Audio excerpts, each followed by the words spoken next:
This isn't a mountain range in Austria or Switzerland.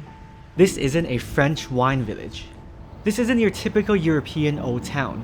And no, this structure isn't from an alien planet. This is Georgia. Located in the South Caucasus region, Georgia is one of the most underrated travel destinations in both Europe and Asia. Join us on this journey as we stroll through a charming town overlooking one of the world's best wine-producing regions. Explore the capital city of Tbilisi with its majestic architecture. Hike through the absolutely breathtaking mountains in Kazbegi. And of course, taste all the unique dishes this country has to offer. Georgia truly surprised me in every way, and I'm sure that after seeing this film, you'll want to visit as well.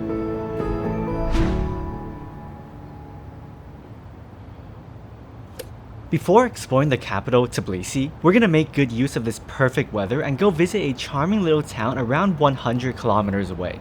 Today we're taking a day trip from Tbilisi over to Sighnaghi. We're at the Overlooking bus terminal. It's a very small and rather makeshift looking bus terminal with all these marshrukas. You simply look for the banner of the destination you're going to and then you hop on. The bus will depart once it's full or around every 2 hours. Every mashruka will have a destination on it. The ones that usually tourists go to will also have English names on them as well, so just look out for those. The bus costs 10 lari per person one way, and after around 1.5 hours, we have arrived in a little town, Sighnaghi. We're gonna spend the next 4 hours exploring this area. Sighnaghi is located in the Kakheti region in eastern Georgia and overlooks the Alazani Valley. If you like wine, you might know that Georgia is one of the oldest wine producers in the world, and Alazani Valley is the heart of the country's wine industry. Maybe drinking wine in the morning isn't the best idea, but perhaps we'll try something else with wine in it later.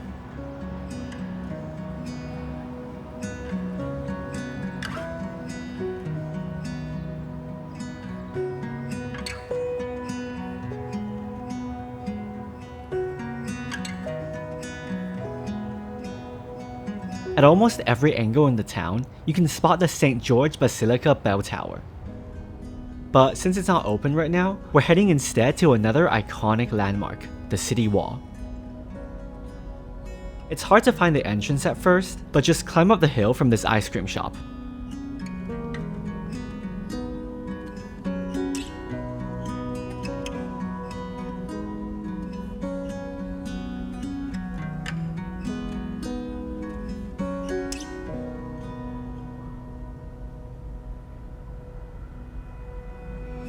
We were just wandering the area and we ended up at the very top of this old fortress, looking out at this valley.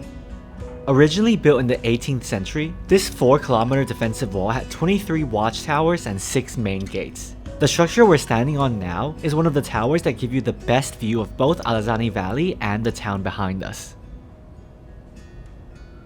这个台阶其实特别的狭窄，而且看起来也没有一个专人在维护它。我觉得太年轻的小孩子或者老人就尽量不要来爬了，因为是一条非常探险的路，很陡峭。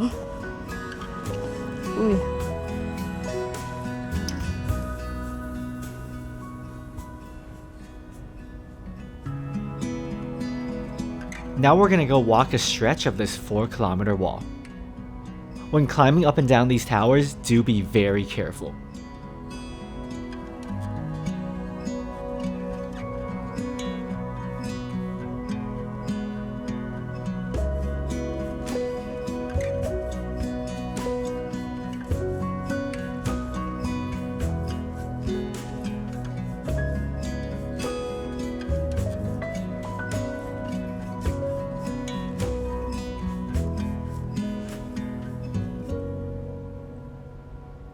Now 那我们现在应该就已经走到这段短短的城墙的终点了。当然，这不是它所有城墙，它那一片还有很长一段的城墙，看起来没有人去爬。像是我们看到的很多这种带有城墙的古城，它都修建在极为险要之地。比如说，在这个高山之上，因为它以前就是作为一个要塞来使用，主要是用于防御，所以地势当然是越高越好。但是远处就是一片平坦肥沃的河谷地区。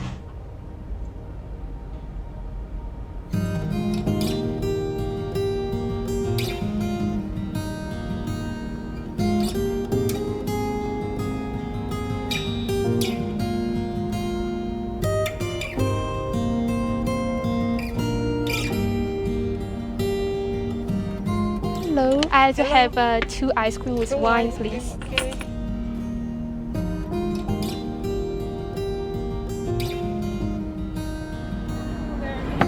I think today is the hottest day of our trip, so of course we gotta sit down and have some ice cream. Here in Sighnaghi, one of the most popular ways to eat ice cream is with wine sauce. Wine with ice cream. Pretty good way to start the day.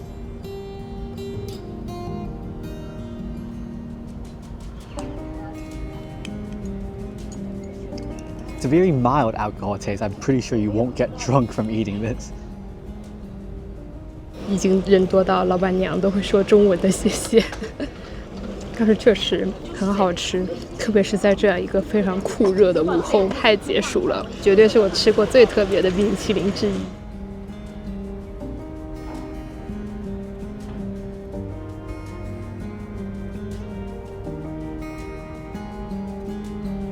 Sighnaghi really is a lot smaller than I expected. So right now we're taking a walk over to another viewpoint, around 20 minutes away from the central area.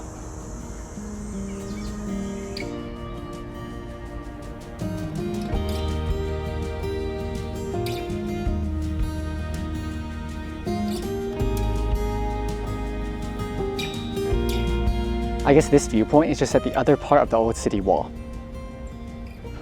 Over here, you can get an unobstructed view of Alazani Valley. I don't know what I imagined it to look like, but it's quite surreal to see a vast, flat piece of land that seems to go on and on forever. On a clear day, you will actually be able to see the Caucasus Mountains in the back, but it's just a little bit too hazy today. What we're looking at here is one of the best wine-producing regions in the world. So of course, we gotta go buy a bottle to bring back.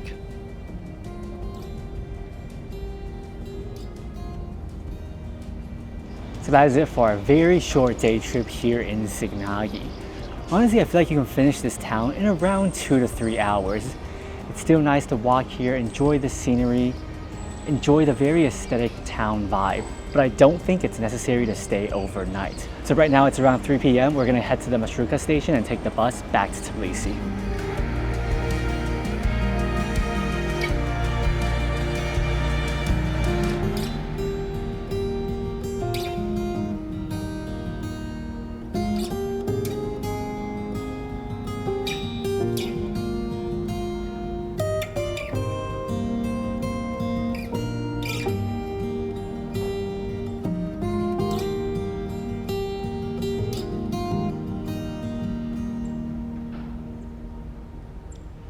We got on the bus around 1 hour before it's scheduled to depart, and it's already half full. So if you want to take these Marshrukas, do come early.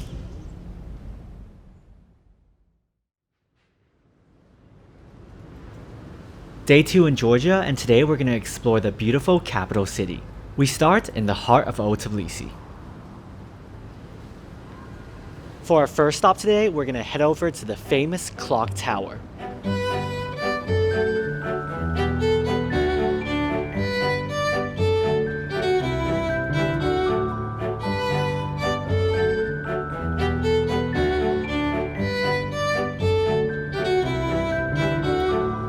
This tower is a very charming landmark here in Tbilisi. It kind of looks like it's out of a storybook. It's actually a puppet-inspired tower. There will actually be like a sort of mechanical puppet show on the clock tower.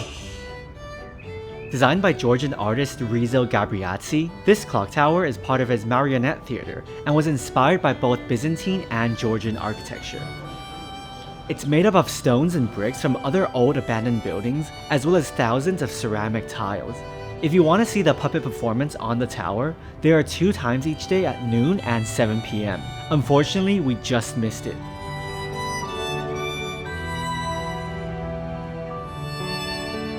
Besides the clock tower, this street is also filled with other amazing artwork such as sculptures and paintings. It makes the whole neighborhood feel very playful and relaxing. There doesn't seem to be anyone selling the artworks. I think they're just out here for public display. It's really beautiful. I wish they can turn these into postcards. Some of these are more realistic looking, some are whimsical and fantasy-like, sort of similar to the clock tower.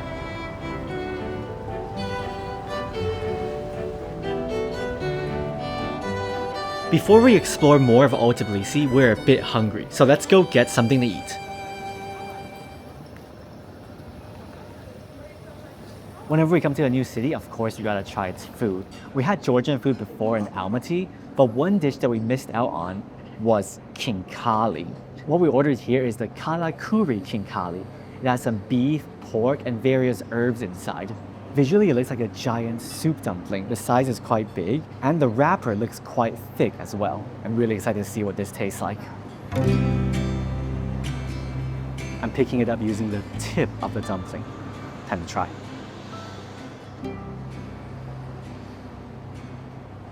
Oh, it's really juicy. I didn't expect it to have that much soup inside.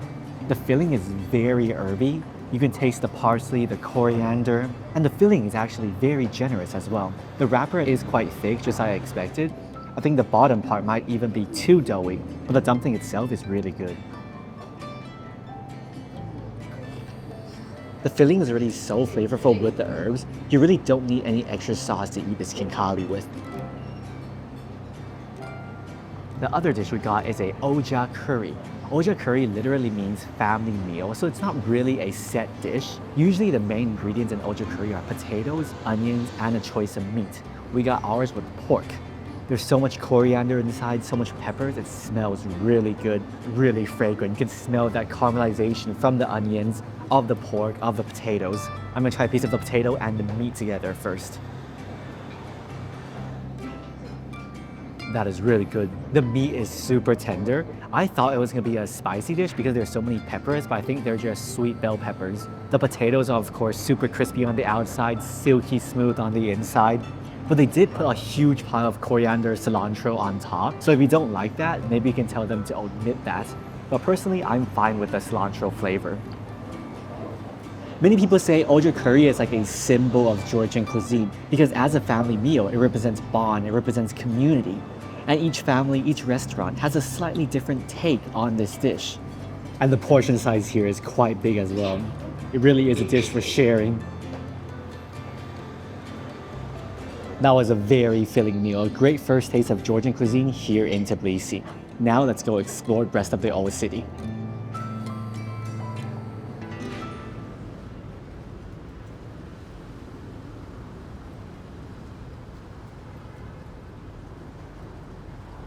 Right after trying some Georgian food, we stumbled upon this souvenir shop that turns these dishes into very interesting postcards. 格鲁吉亚人真是太会搞抽象了。 These postcards are so creative, a fun way to showcase their cuisine. We got Khachapuri Airways and Khinkali Starry Night.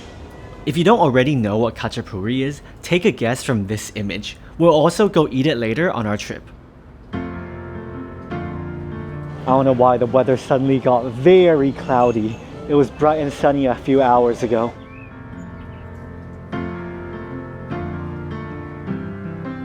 It's very interesting that the three South Caucasus countries have three different religions. The predominant religion in Azerbaijan is Islam, in Armenia it's a form of Oriental Orthodoxy, and here in Georgia it's Eastern Orthodox. In the Tbilisi Old Town, you can see many Eastern Orthodox churches, and this one behind me is probably the most important one, the Zion Cathedral.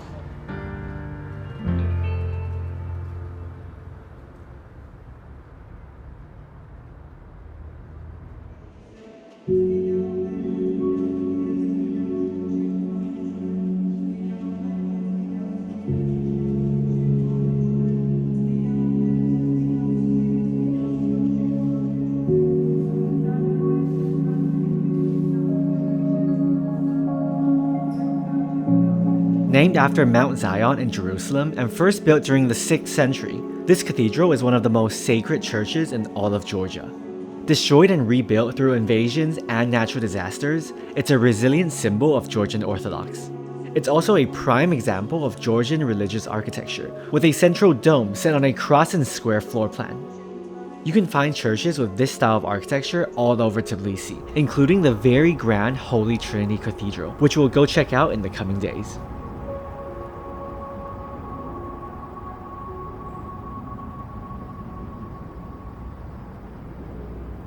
We have reached the riverside and the Bridge of Peace, but once again there's a little bit of disappointment because looking out on this view, we can see that the fortress is under renovation. Why is it that everywhere we go, some famous site is under renovation? Even though we cannot visit the Narikala fortress, we're still gonna go up to check out another iconic landmark, the Mother of Georgia.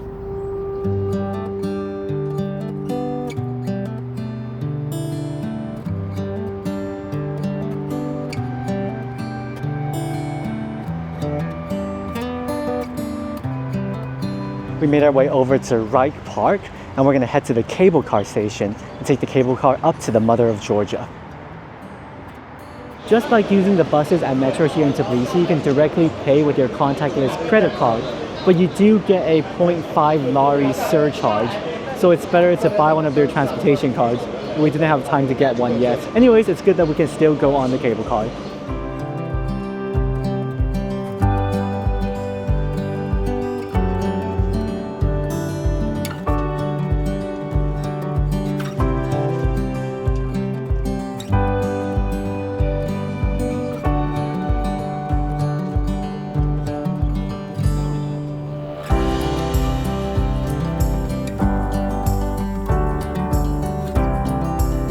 After a very short cable car ride, probably only around 5 minutes, we made our way up to Sighnaghi Hill.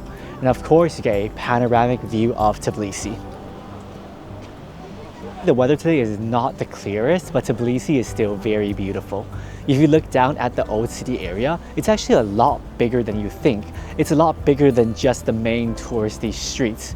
Over there, you get the colorful orange tiled roofs. Surrounding it, you see the more modern buildings. The most famous landmark up on this hill is the Mother of Georgia statue. We're gonna head over there right now. The Mother of Georgia, cartless Dida, stands towering over Tbilisi. She's holding wine in one hand to welcome her friends and a sword in the other to fend off the enemy. As a symbol of Georgian identity, surprisingly, it survived the Soviet era without being demolished. But it's fortunate that this majestic statue is still here right now in Tbilisi. The weather report says it's gonna rain the next few days, so right now the wind is already super strong. Since the cable car ride up was so short, we decided to walk this little trail back down to the old city. This trail actually gives you a great front view of the Mother of Georgia statue. If you're up on the hill, you can only see her back or her side. The hike down the hill is not difficult or steep at all, and every step of the way offers amazing views of the entire city.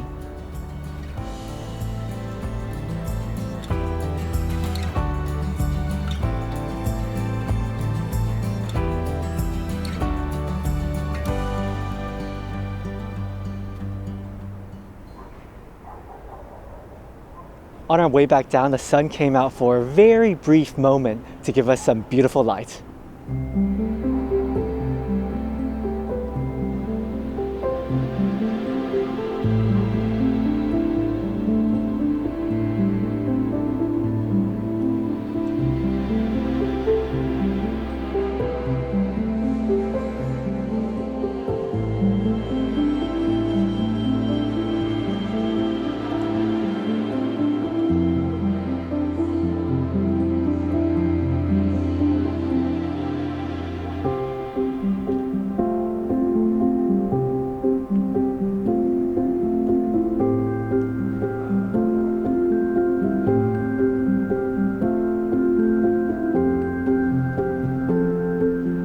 After passing by the church, we reached the Betlemi Street stairs.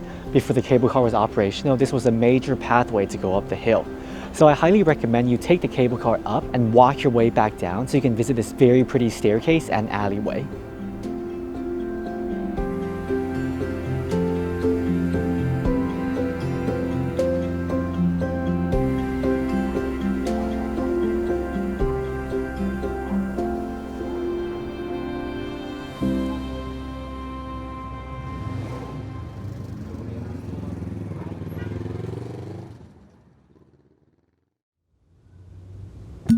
The next few days were windy and rainy as expected, so we stayed in our Airbnb and enjoyed some Georgian wine.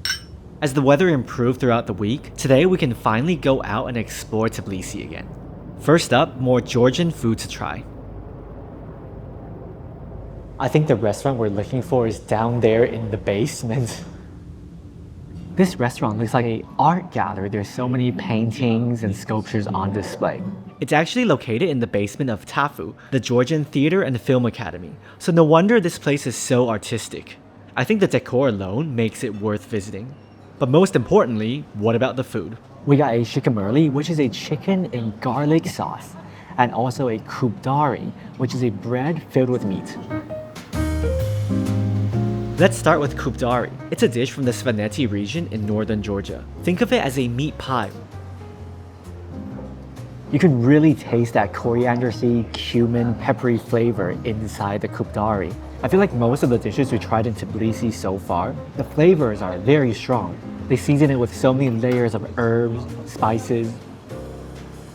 Now time to try the shikimurli.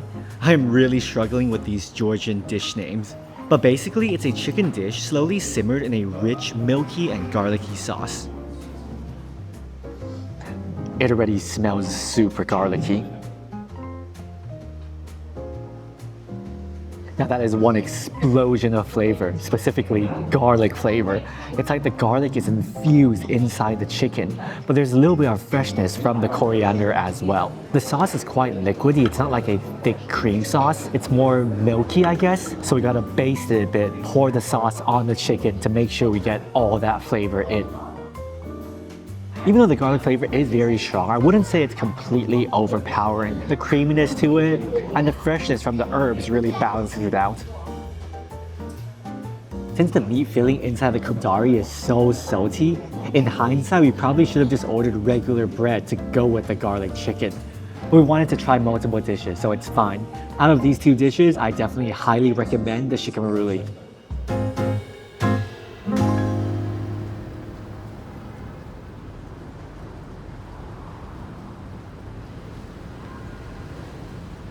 After lunch, we made our way over to Dry Bridge Flea Market. It's sort of just inside a park and on the side of the street. They have all sorts of retro products, antiques, and just random little things. The market itself began in the late 20th century on the so-called Dry Bridge, which got its name because the river underneath it was redirected and dried up. It started back in the day as a convenient place for locals to gather and sell their old belongings or collectibles for extra income. Now it's more organized and has expanded to the two adjacent parks and streets as well. It's open daily, but it's busiest during the weekend. Today is a weekday, so there are fewer people, making it very nice to wander around. I feel like in every single former Soviet nation we visit, there's always going to be some sort of antique market, and it's cool to see all sorts of things they have on display here.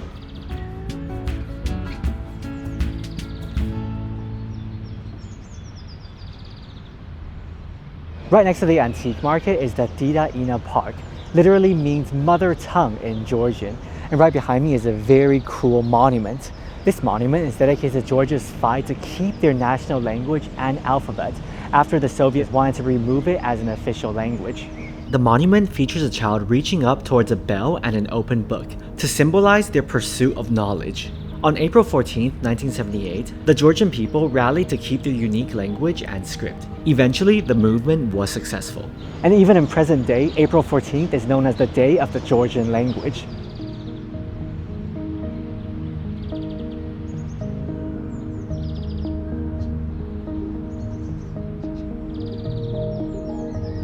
I love that even in the city center, Tbilisi is filled with so much greenery. There are plenty of trees for shade, benches where you can sit and rest, playgrounds for children, and even a skate park.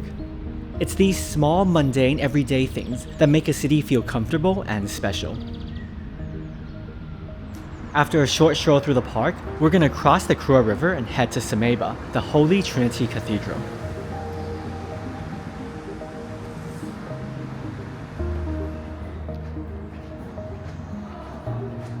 Every underpass and bridge here is covered in graffiti and artwork, some even telling stories of Georgia's history.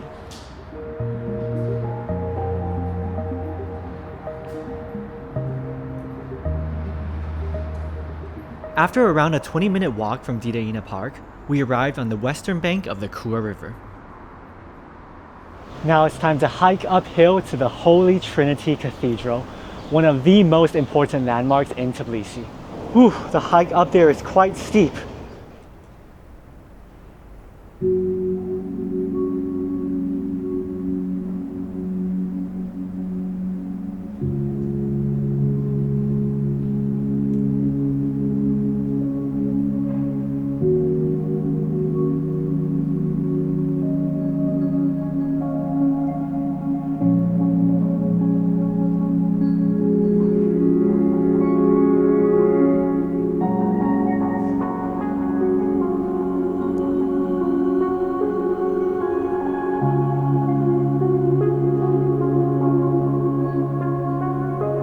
We have made it to the Holy Trinity Cathedral. This is actually a modern cathedral, only finished in the 21st century in 2004.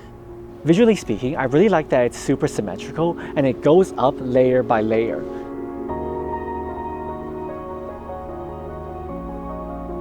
On the outside, the architecture is actually very understated. It's a very mild color and it has some simple patterns. But of course, the most extravagant part is its gold dome.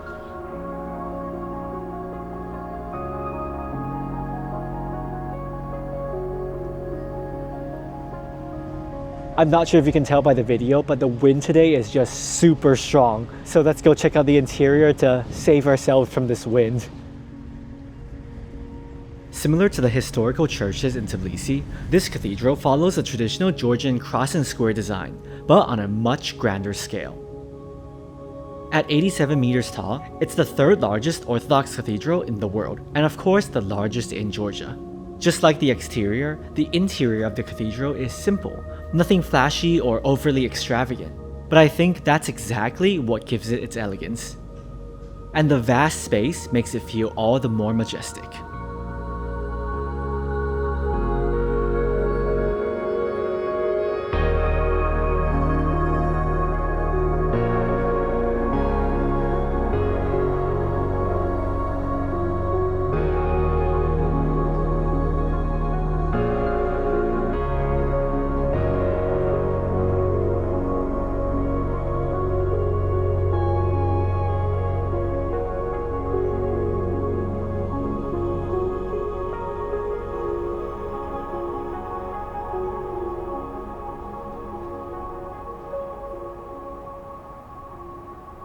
The Holy Trinity Cathedral is a must-visit landmark in Tbilisi, but here inside the complex is not the only place where you can get a stunning view of this building. Directly facing the cathedral in the distance is Mtatsminda Park. From up there, you can see the cathedral light up in Tbilisi's skyline. Stay tuned for that incredible view when we head up there at the end of our trip. For now, let's call it a day, because tomorrow we have another packed schedule ahead of us.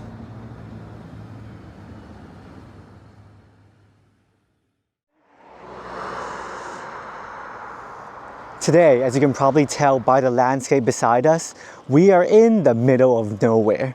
Actually, we're next to Tbilisi Sea, and we're heading over to see a very strange monument, the Chronicles of Georgia. Even though it kind of looks like we're in the middle of nowhere, you can actually come here by public transportation. Just take bus 360 from Station Square.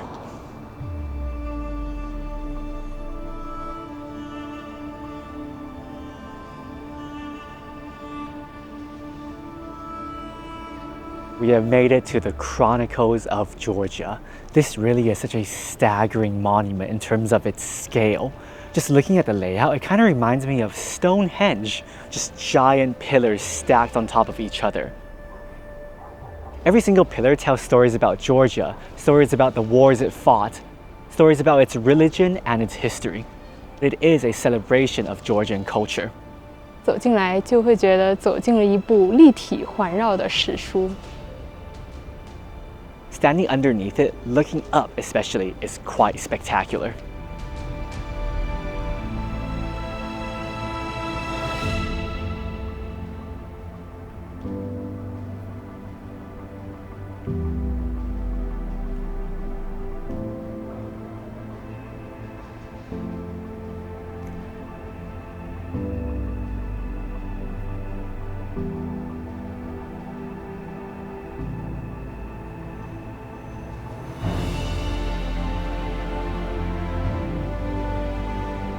The Chronicle of Georgia monument is absolutely insane. It truly feels like you're walking through some sort of otherworldly structure.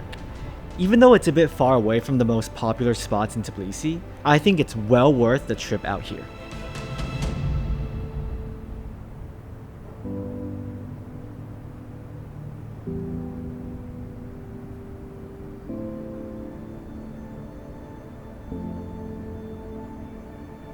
In contrast to the artistic, sort of alien-like design of the monument and the charming, intimate feel of Old Tbilisi, the buildings in the landscape here show a completely different side of the city.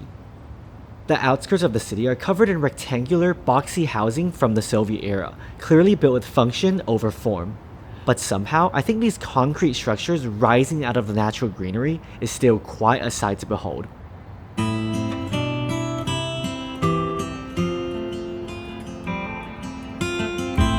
On the other side of the landscape is another Soviet-era creation. The Chronicle of Georgia is located on a hilltop, and from this hill, if you look out in that direction, you can see the Tbilisi Sea. Well, technically speaking, it's not a sea, it's a man-made lake, created during the Soviet era by damming a river. But right now, it's this perfect turquoise blue. Since Tbilisi is not next to a body of water, this is a perfect place for recreation. There's some water activities, there's a man-made beach. It's great for locals to enjoy aquatic activities without actually being next to the ocean. So right now, we're gonna walk our way down there and see what it's like. From down here, Tbilisi Sea is not quite what I expected. Contrary to its name, it doesn't feel like being next to the sea. With its rocky shore instead of a sandy beach, I guess it's more like wild swimming in a lake or river. For me though, any large body of water just feels calming. And if you don't want to swim, there's a small path around the lake to walk along, which is still very soothing.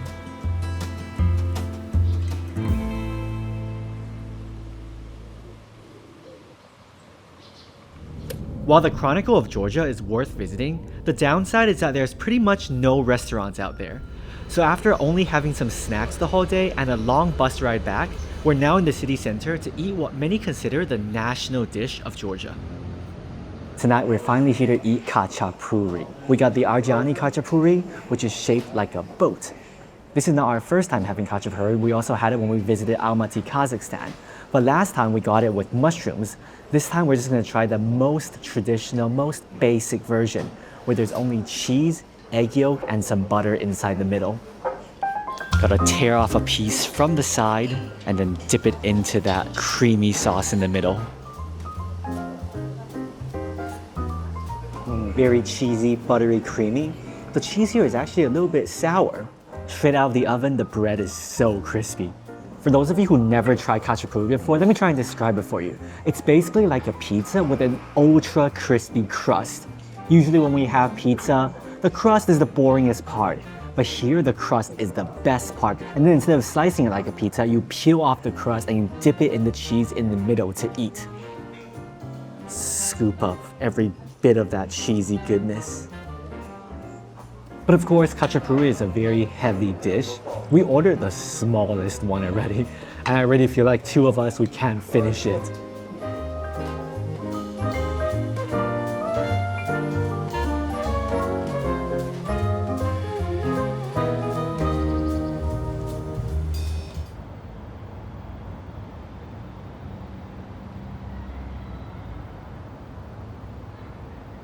After exploring the city for a couple of days, we need a getaway in nature. Today we're taking an overnight trip to the place I'm looking forward to the most on this Georgia trip, Tbilisi, or more commonly known by its historical name, Kazbegi. To get to Kazbegi, we're here at the Dudube Marshrutka station. It really is a huge mess here. It's so chaotic. It's like between two markets. There are hundreds of marshrukas here, and you have to find the one that says Kazbegi on it.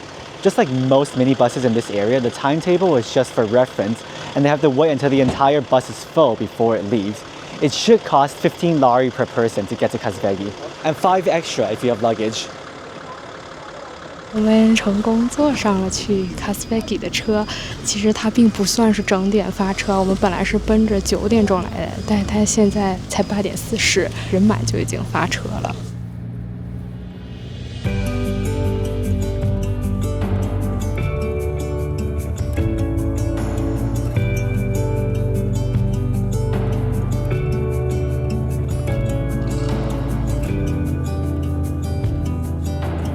After 2 hours of constant bumpy roads, we finally arrived at our destination. We are here at Mtatsminda Kazbegi. Just look at those snow-capped mountains behind us. Even though it's the beginning of summer right now, we still have to wear a jacket because this is high elevation and it does get quite cold. It's so beautiful here. This entire small village is surrounded by snow-capped mountains. You can tell why people want to come here. We can see our destination on the right side. It's a lot taller than I expected. We have to hike all the way up there later. To start the hike, we need to head over there to the village of Gergeti, right across the Terek River.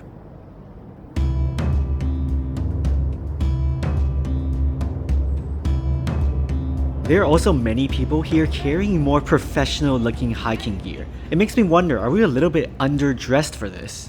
Well, we shall see. If you don't want to do this hike, of course there are so many day trips that you can take from Tbilisi, but as always, we want a bit more freedom. We want to explore on our own. If it wasn't so windy, I think this would actually be a very relaxing hike, but this wind is making me very uncomfortable right now. I think if you don't be careful, the wind today could literally blow you off your feet. But in a place this beautiful, a little bit of discomfort should be worth it. The trail we're hiking today starts here in Gergeti and leads up to the iconic Gergeti Trinity Church. Don't worry about getting lost, there's really only one path, and the trailhead is clearly marked on Google Maps. Of course, you can also use the church as a visual indicator for which direction to go. We passed by 2 small villages and now we're finally at the trailhead. Look at all this nature. It's super lush and green here. Let's start the hike and let's see how long it takes for us to get up to the church.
This really is so epic. The trail itself is not too difficult. To be honest, there's a lot more people hiking this trail than I expected, but not to the point where it's crowded.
I don't think I need to say anything about this view.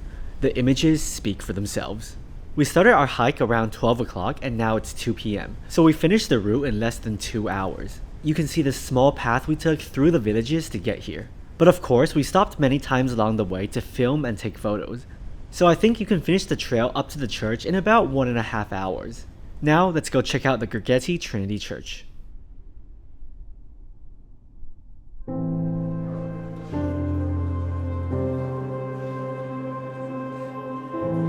Standing at over 2,100 meters above sea level at the foot of Mount Kazbegi, this 14th century church has been an important place of worship for centuries. Its interior is very dark, with barely any light from the outside, only the soft glow of candlelight. We arrived at the church just in time to witness a prayer gathering.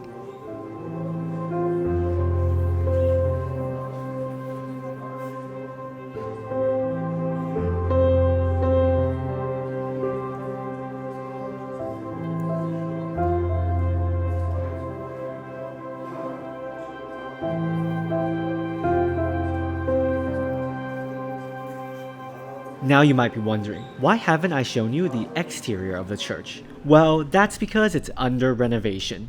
Of course it is. I guess that's the reality of traveling sometimes. By the time this video is out, I believe the renovation will still be ongoing. But repairs are important to make sure this landmark remains for centuries to come. Now let's head back out to the slopes and continue exploring this absolutely gorgeous mountain.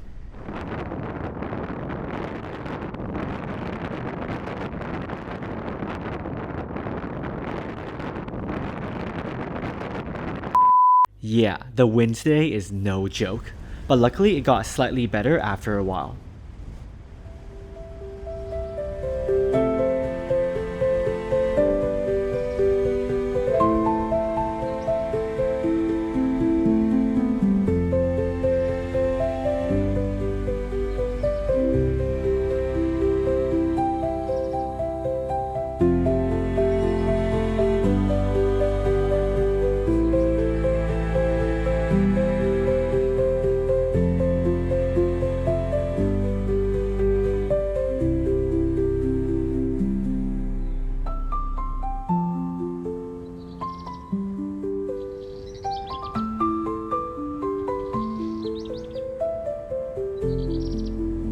I feel like it's been such a long time since I've seen so much green and so much nature. It really recharges you after being in cities for so long. If you choose to visit Kazbegi, I highly recommend taking the route that we did and not a day trip. If you come on your own, you have the freedom to explore these mountains by yourself without a time limit. Since we're not here for a pilgrimage or religious activities, I guess the destination, the church, is not the most important part of this trip for us. We're here to immerse ourselves in the Georgian nature. The journey, the hike, and this mesmerizing landscape are what we came here for. And in that regard, it really delivered. Would I love to see this view without the scaffolding on the church? Of course. But in the end, the mountains offer so many breathtaking angles that the magic of being here remains the same.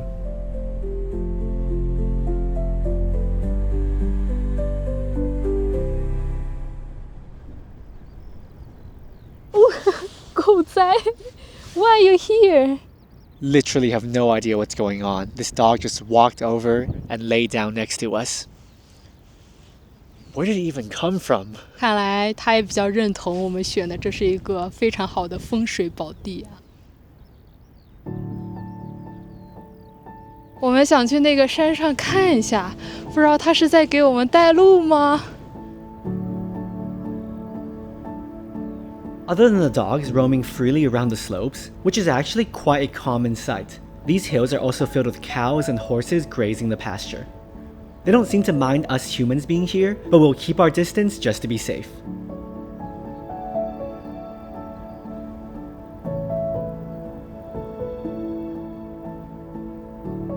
Okay, it seems like the doggo found another hiker to go guide. Bye-bye.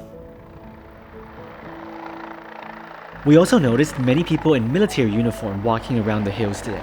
I thought it was some kind of military base, but it turns out it's just a movie set.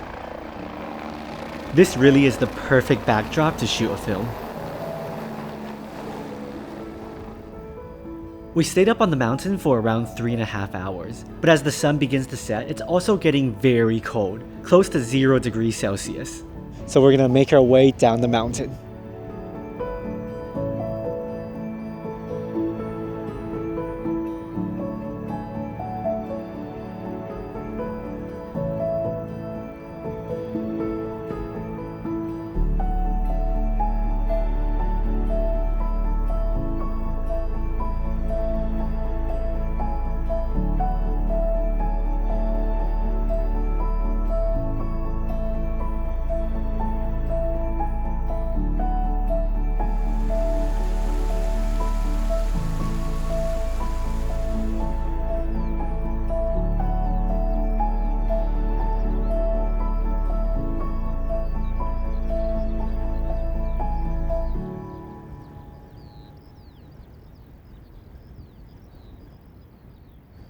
As we near the end of the trail, another random dog showed up to follow us around.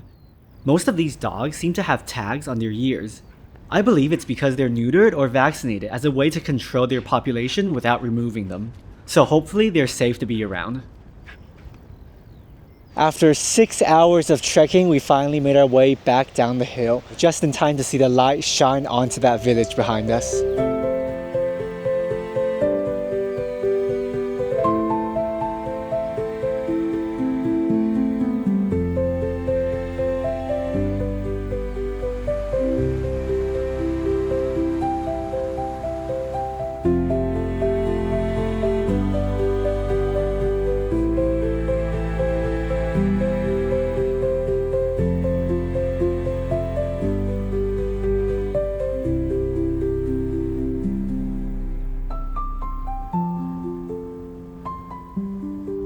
我们在这里实在是遇到太多的狗子了。刚刚在路上遇到一个来自法国来这里旅居的女士，她在这里捡了一只狗子，但是那只狗子看起来像一只野生的柴犬，很可爱，感觉他们这边对狗子还是蛮有爱的。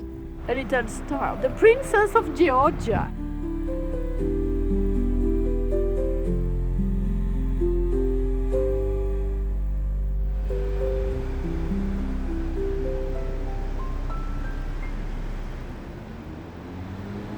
Back in the village, we got some shawarma for dinner. Top tip, order the largest size, and when they cut it in half, the portion is big enough for 2 people.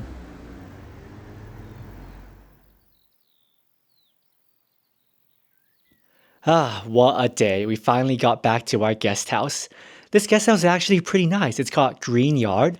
Our room costed us 75 lari per night. Out the window, you can see both the sunset and the sunrise. Pretty nice view. So maybe tomorrow morning we'll wake up early to catch the sunrise. But right now, we gotta go eat our dinner.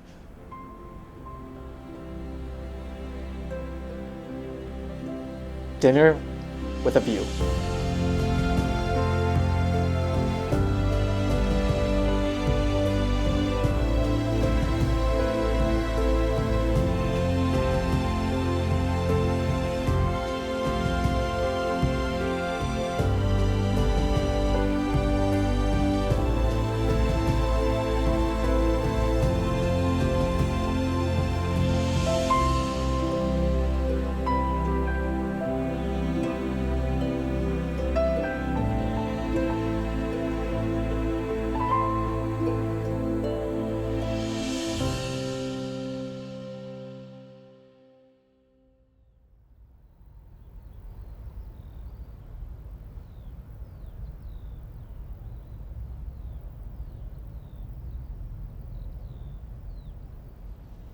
Good morning from Kazbegi. It's around 6 a.m. right now.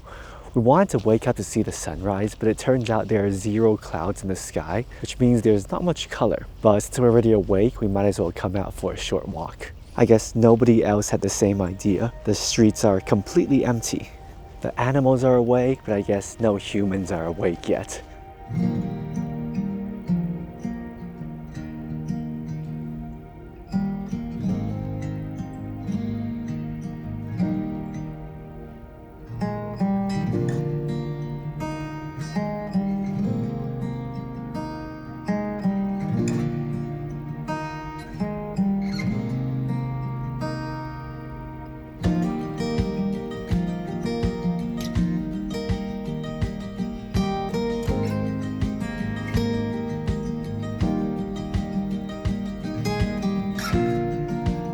It really feels so nice walking in a small mountain town like this early in the morning, and nobody here to bother you.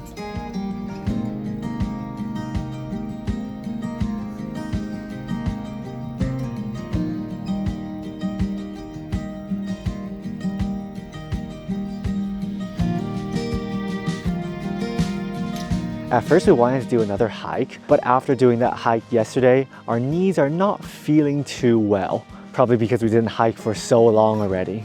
But even just doing this short overnight trip, it's still super worth it. Of course, if you want to see other sites along the road, you can do a day trip from Tbilisi. There's so many of those and they're pretty standardized, but I highly recommend doing what we did, coming here on our own, exploring on our own. To go back to Tbilisi, we're also going to catch a marshrutka near the main road. The timetable here is pretty random and they're going to wait until the bus is full before it departs. 也许我们下次来格鲁吉亚，可以再回来卡斯别克，去别的地方徒步，比如说走一下朱塔县，又或者我们可以去探索一下梅斯蒂亚那边的山区。总之，感觉还有很多值得探索的格鲁吉亚的自然风光。等我们有更加充沛的体能，我相信我们还会再回来的。 The Caucasus mountain range really is one of the prettiest I've ever seen. I wouldn't say I'm surprised because I knew it was going to be spectacular, but coming here in person, the scenery and the experience was even better than I imagined. I know for a fact we will want to come back to Georgia again in the future, and hopefully we'll be able to explore all those other regions. Now, back to Tbilisi.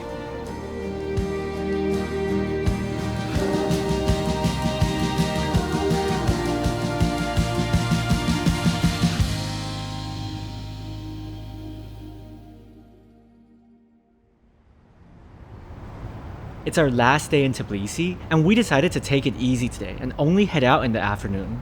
But today is so windy that it seems like none of the cable cars are operating. The windy season here is pretty crazy. In the evening, we have one last place to visit, Mtatsminda Park, to see the best sunset and night view in the city. Luckily, there are other ways to head up even if the cable car is not operating.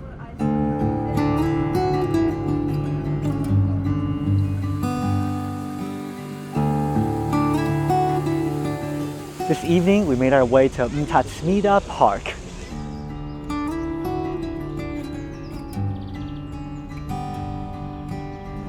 Obviously, the most touristy way to come up here is by the funicular, but we decided to take the bus, which is only around 25 minutes. The top of this hill is actually a small amusement park for children, but if you walk near the funicular station, you get the panoramic view of Tbilisi.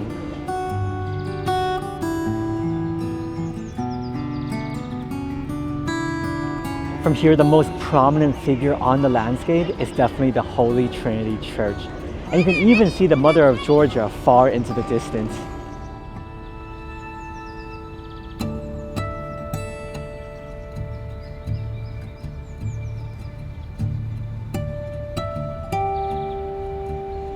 The best time to come up here is definitely around sunset, and then you can wait until the city gets dark.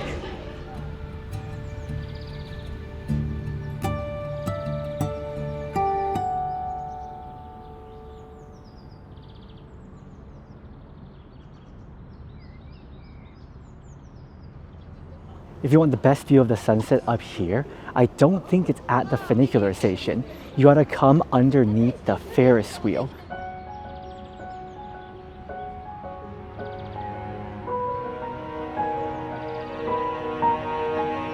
现在是晚上的8点半，我们终于等到了日落。因为是夏天，所以在这里的夜景跟这里的夕阳来的也格外的晚。这个游乐园所在的山上比我们之前去的 Mother of Georgia 那个山要高上许多，所以视野也更加的开阔，也能看到太阳落到山背后完美的咸蛋黄的形状。 我觉得更好的 viewpoint 是在那个小山坡上，在 Google Map 上还有个定位点，但是我们不知道具体怎么去到那个山上。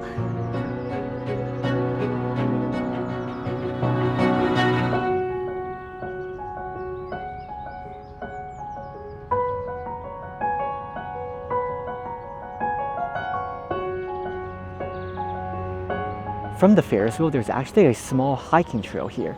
So if you go a little bit off the beaten path, you can watch the landscape without any obstacles in the way. 这么看的话，第比利斯还是一个很大的城市，而且这里非常的安静，隔绝了上面的一些酒吧声音啊。那我们就在这里继续欣赏玫瑰色的晚霞。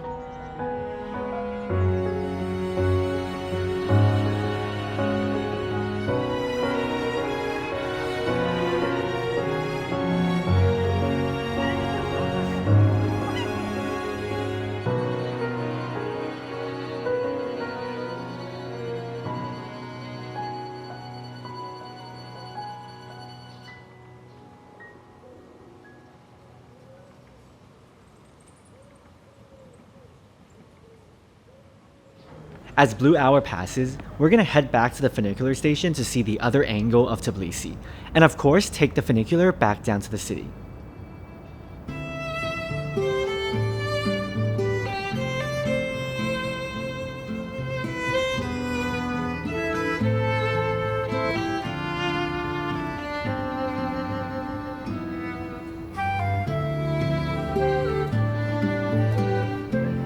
Just before getting on the funicular, we notice that the moon tonight is in a deep red color.